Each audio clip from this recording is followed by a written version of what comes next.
Hey, it's Huck. And yeah, it's another in a long line of great hair days for Huck. Anyway, I thought I would talk to you just briefly today about, the redacted, released Mueller report. And all I've got to say about that is that I hope, in all honesty, that the House of Representatives, under their Democratic leadership in the Judiciary Committee, initiates impeachment hearings on both Trump and the current Attorney General, William Barr, who I'm going to nickname as the CD fixer. He's the CD fixer. It seems like every time the Republican Party needs a fixer to come up and kind of mitigate the damage that presidents do, whether it was George Poppy Bush back in '89, or whether it was his son, George W. Bush, in the aftermath of all of the lying and bullshit about the purpose or the purpose of launching an attack on Iraq. It seems like William Barr is always the guy that they call to try to, minimize or eliminate the damage. And at any rate, that seems to be what he did here. He took a look at a report where Mueller, I think, clearly, from what little of it I have read in the excerpts that I have seen, he clearly lists the numerous ways that Trump intended to obstruct this investigation or stop it altogether, and was only hindered in those attempts by the fact that so many of his, top aides and legal counsels wouldn't follow his orders. But beyond that, I mean, he clearly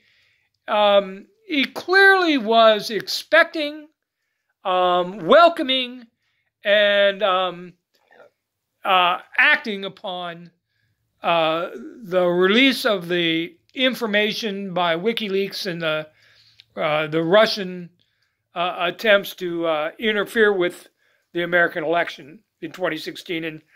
And Trump did absolutely nothing to hinder any of that.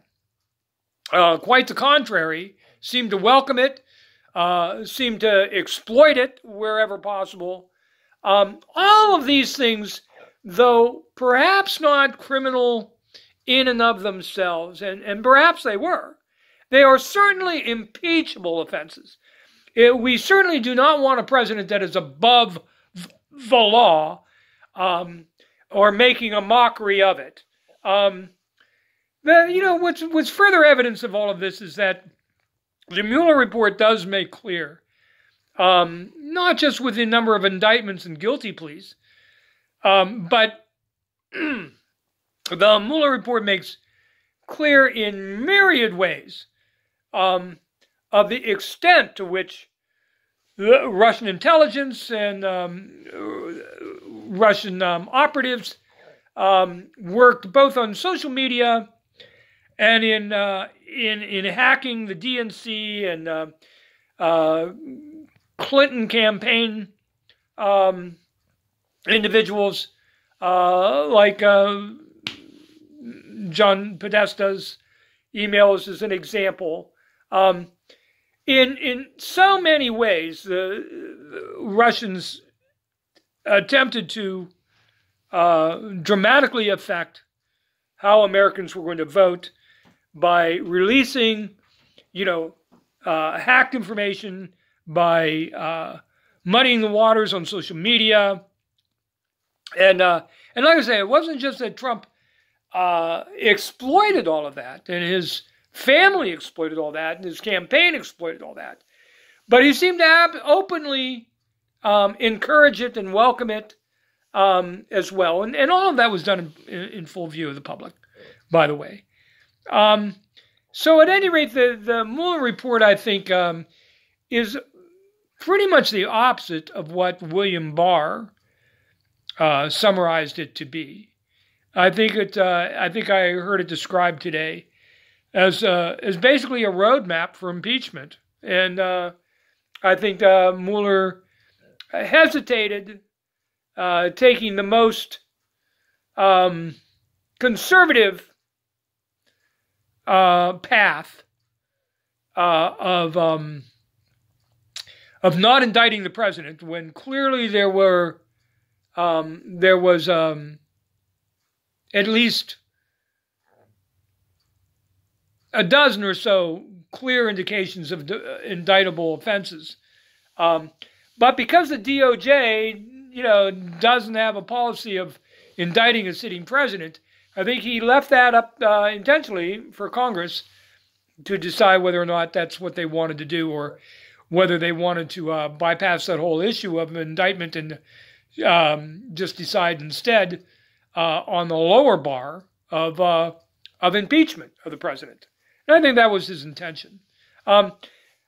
Frankly, I think you could have an argument, a good argument, that Mueller may be as thorough as he attempted to be, that he may have let down America in that he didn't go far enough. For instance, it came out, part of what came out in this report is the fact that I think 37 times in the written responses to Mueller's questions, President Trump answered, I don't remember or I don't recall. 37 times to questions. And despite this, Trump was allowed off the hook as far as a sit-down interview with the Mueller investigative team. And I guess the report indicates that the reason that they decided, not to subpoena him for an actual sit-down interview was because Mueller felt that it would be, the White House would do everything in its power basically to delay the proceeding, and that it would set back an actual report for a good year. Still, all indications are that that's still what Mueller should have done. At any rate, so in that respect, I think it'll be interesting to see if and when Mueller is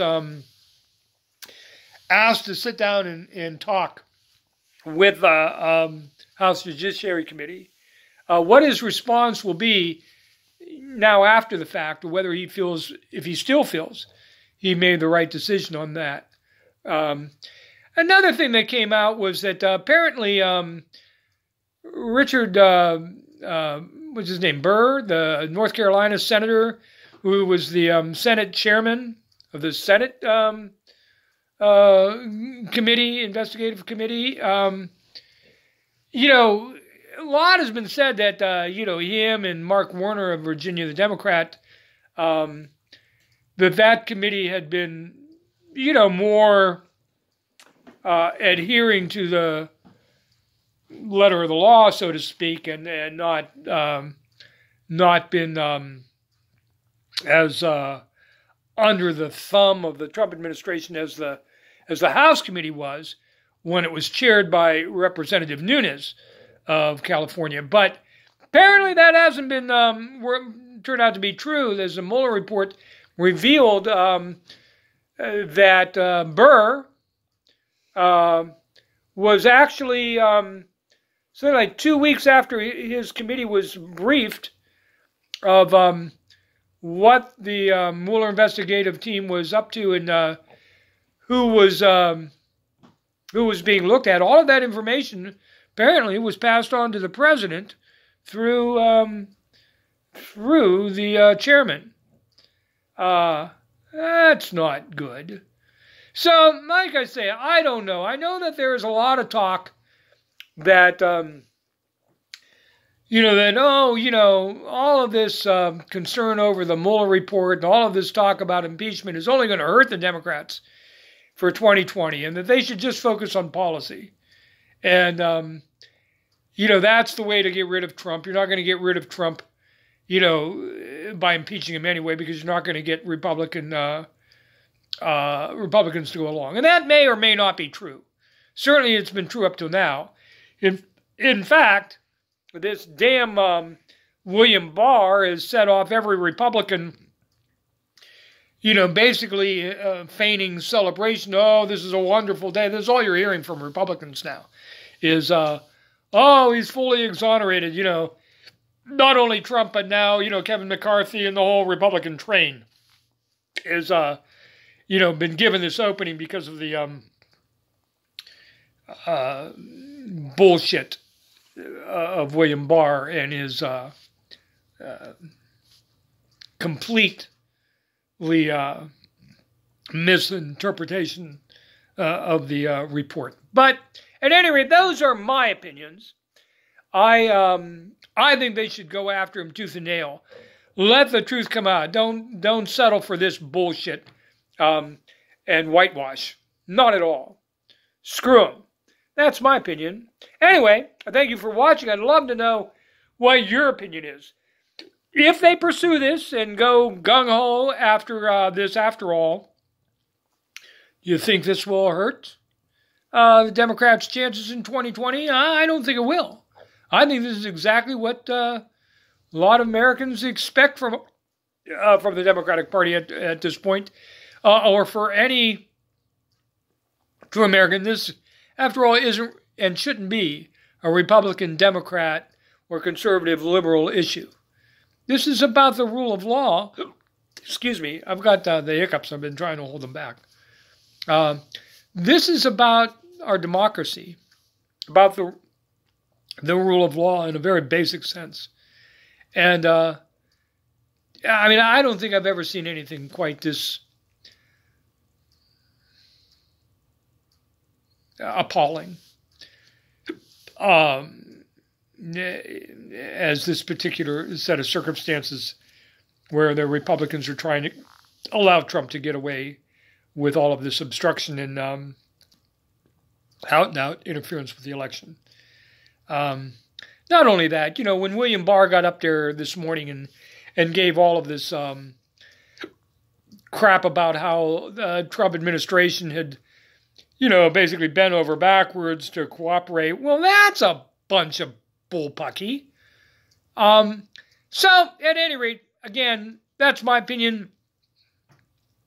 I'd love to hear your opinion. That's it for now. I will talk to you again real soon.